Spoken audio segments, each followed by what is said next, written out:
डर लग रहा है कि नहीं कि कुछ बीमारी तो नहीं हो गई है? डर लगे हमको। डर लग रहा है? और आंखों के नीचे आने से ज्यादा डर लग रहा होगा। डॉक्टर के पास आते हैं जब उनको दर्द में कंट्रोल नहीं होता, तब वो जाते हैं क्योंकि वो डर जाते हैं कहीं ये कैंसर तो नहीं हो गया।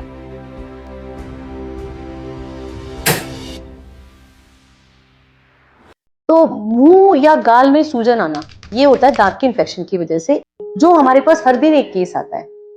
जैसे कि हमारे पास पेशेंट है, अब इसको जो सूजन आई है वो यहाँ गाल में नीचे से लेके आंख के नीचे तक चली गई है और डर और चिंता लगती है।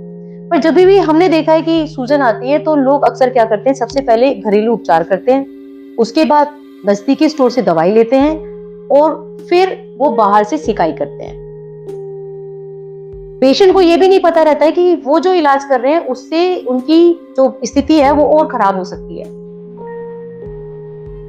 तो पहली लाइन से ही स्टार्ट करते हैं कि ये कोई कैंसर नहीं है और ये बिल्कुल ही क्योर हो सकता है। तो अब जानते हैं कि ये होता क्या है और ऐसे केसेस में आपको क्या करना चाहिए और कौन सी ऐसी गलती है जो आपको नहीं करनी चाहिए जिससे कि आपके जो केस है वो खराब हो सकता है। और हम इस केस को आपको करके भी दिखाएंगे कि हम कैसे इलाज करते हैं और कितना आराम से जो हमारा पेशेंट है 2 दिन के अंदर रिकवर हो जाएगा अगर वो डेंटिस्ट के पास जाता है तो सबसे पहले कारण पे आते हैं। तो कारण होता है दांत में इन्फेक्शन।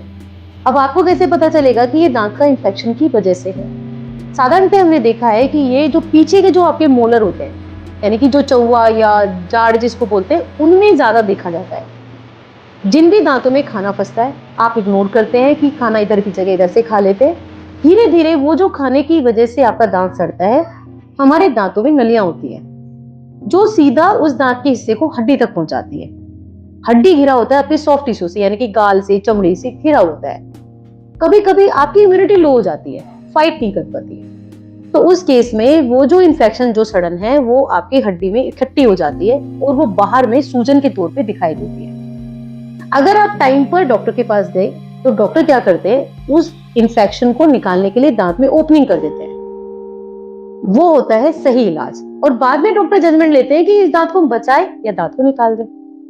पर आप जो गलती करते हैं बाहर से सिकाई, जो भी पेशेंट बाहर से सिकाई करने की सोच रहे हैं वो ना करें। अगर आपने इलाज नहीं कराया, सिकाई करा रहे, तो बाहर में गांठ पड़ जाएगी, क्योंकि वो पस तो निकला नहीं, वो मवाद निकली नहीं, तो वो गांठ बना देता है। दूसरा केस जो आप गलती करते हैं, दवाइयों का लेना। अगर वो पस नहीं निकली, जो डॉक्टर निकालते हैं, ये सिर्फ डॉक्टर ही कर सकते हैं, और आपने दवाई ली, फिर वो गांठ की तरह टाइट हो जाती, मतलब वो अब ठीक होने में जहां 2 दिन का समय लेती वो 1 महीने लेती। तीसरा चीज जो घरेलू रेमेडी है, तो यकीन मानिए इसमें कोई भी ऐसी घरेलू रेमेडी नहीं है, लौंग का तेल, हल्दी का पानी, नमक पानी, ये कोई भी चीज काम नहीं करेगी। ये तभी काम करेगी जब डॉक्टर ने काम किया, तब भले ही आपकी होम रेमेडी काम करे। तो सबसे पहले मैं क्या करने वाली हूँ, मैं इस दांत में ओपनिंग करूंगी ताकि इसका पस निकल जाए। कुछ दवाइयां दूंगी जो एंटीबायोटिक होगी, पेन किलर होगी, गैस की गोली होगी और साथ में मल्टीविटामिन होगी। कुछ दवाइयों के नाम हम हमारे डिस्क्रिप्शन में लिख देंगे। कभी इमरजेंसी हो, आप डॉक्टर के पास नहीं जा पा रहे हैं, उस केस के लिए आप ले लेंगे, पर नजदीकी डॉक्टर के पास जल्दी से जल्दी जाए। दांत पे दर्द हो रहा है? दांत पे दर्द हो रहा है तो अगर कोई सूजन है और दांत पे दर्द है तो मान के चलिए वो दांत की वजह से ही आपकी सूजन है।